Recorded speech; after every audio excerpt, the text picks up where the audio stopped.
In this tutorial, we will show you the step-by-step process of importing PST file to Google Workspace using the BitRecover PST Converter Wizard. To install our BitRecover PST Converter Wizard, download it from the link in the video description. After installation, simply launch the software. To begin, click the Next button. Here, users will see Convert Configured Outlook Mailbox Data option to automatically load PST data. And, let me select my Outlook Mailbox Data option to manually select PST data. Users can choose either one of the available options. Click Next. Check on checkbox to select the folder that you want to export. Click Next. Select a saving option allows you to save the file in your desired format for conversion. Let's select G Suite option for this tutorial. Enter your G Suite email address.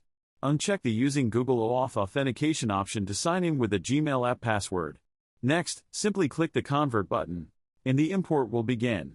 Once the import is completed, you'll receive a notification indicating that you have successfully imported PST file. Click OK, and open the Google Workspace mailbox and access the newly imported PST file.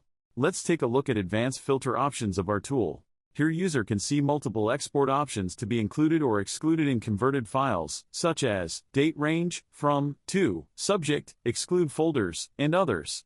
And that's it for this video. Thank you for watching.